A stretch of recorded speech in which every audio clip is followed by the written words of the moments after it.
বিসমিল্লাহির রহমানির রহিম। আল্লাহুম্মা সাল্লি আলা মুহাম্মদ। আসসালামু আলাইকুম। আজ আমি আপনাদের সাথে আলোচনা করব পে কমিশন কি, কেন জরুরি, পে কমিশন কত দিনে বাস্তবায়ন হয়, 3 মাসেই পে কমিশন রিপোর্ট প্রদান করা সম্ভব কিনা। তো এই বিষয়গুলো আজকে খুবই গুরুত্বপূর্ণ। শেষ পর্যন্ত থেকে ভিডিওটি দেখার অনুরোধ জানালাম। শেষ পর্যন্ত অবশ্যই ভিডিওটি দেখবেন, স্কিপ করবেন না। এরপরে যে বিষয়টি রয়েছে সেটি হচ্ছে পে কমিশন কি এবং কেন জরুরি। পে কমিশন সরকারি কর্মচারীদের বেতন পুনর্নির্ধারণের জন্য গঠিত একটি কমিটি। কারণ সরকারি খাতের বেতন কাঠামো পুরনো হয়ে যাওয়ায় সময় উপযোগী সমন্বয় প্রয়োজন। বাংলাদেশে গত 28 বছরের মোট 8টি পে কমিশন হয়েছে। বেতন বৃদ্ধি, কর্মীদের জীবনযাত্রার মান উন্নয়ন ও অনুপ্রেরণার জন্য অত্যাবশ্যক হিসেবে কাজ করে। অর্থাৎ পে কমিশন গঠন করা এখন খুবই কিন্তু জরুরি হয়ে পড়েছে কর্মচারীদের জীবন মান উন্নয়নের জন্য। এরপর 3 নম্বর যে বিষয়টি রয়েছে সেটি হচ্ছে গত 3 পে কমিশনের বাস্তবায়ন সময়সূচি। পে কমিশন গঠনের সময় সুপারিশ প্রকাশ কার্যকর হওয়ার সময়কাল। সপ্তম পে কমিশন 2008 সালে, 2009 সালে সুপারিশ করা হয়, 10 সালে কার্যকর করা হয়, 18 মাস সময় লেগেছিল।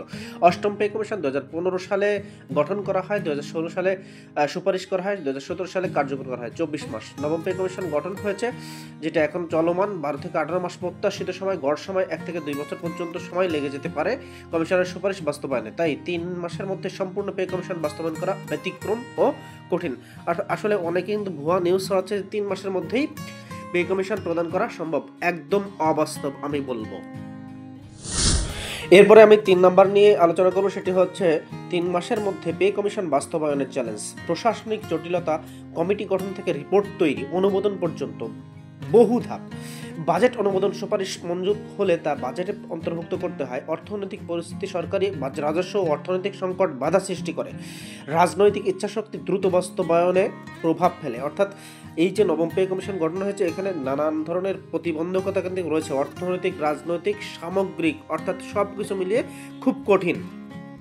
অর্থনৈতিক ও বাজেট বিশ্লেষণ। সরকারি কর্মচারীর সংখ্যা প্রায় 14 লাখ। বেতন বৃদ্ধি হলে বাজেটের চাপ, বছরে কোটি কোটি টাকা অতিরিক্ত ব্যয়। সরকারের রাজস্ব গত বছর প্রায় 1.15 লাখ কোটি টাকা। সীমাবদ্ধতা, বড় বেতন বৃদ্ধির জন্য বাজেট পুনর্বিন্যাস প্রয়োজন। অর্থাৎ সবকিছুর জন্য কিন্তু অর্থনৈতিক ও বাজেট বিশ্লেষণ প্রয়োজন। নবম পে কমিশন পরিবর্তনের সোপান ও নতুন দিগন্ত। নবম পে কমিশন সরকারি কর্মচারীদের জীবনের সম্ভাবনার নতুন দিগন্ত খুলে দেবে। অর্থনৈতিক সীমাবদ্ধতা ও চ্যালেঞ্জ মোকাবেলায় প্রয়োজন সুচিন্তিত পরিকল্পনা। কর্মদক্ষতা ভিত্তিক বেতন ও আধুনিকায়ন সফলতার চাবিকাঠি। সরকারের দৃঢ় সংকল্প ও কর্মীদের একযোগে কাজ পে কমিশনকে সুফল করবে। এই পরিবর্তন শুধু বেতন নয়, দেশের উন্নয়নের জন্য এক যুগান্তকারী পদক্ষেপ। অর্থাৎ এইটি যদি বাস্তবায়ন হয়, সেটি হবে যুগান্তকারী ও মাইল ফলক সৃষ্টি করবে এই বাংলাদেশে। তো সবাই ভালো থাকুন, সুস্থ থাকুন, আল্লাহ হাফেজ।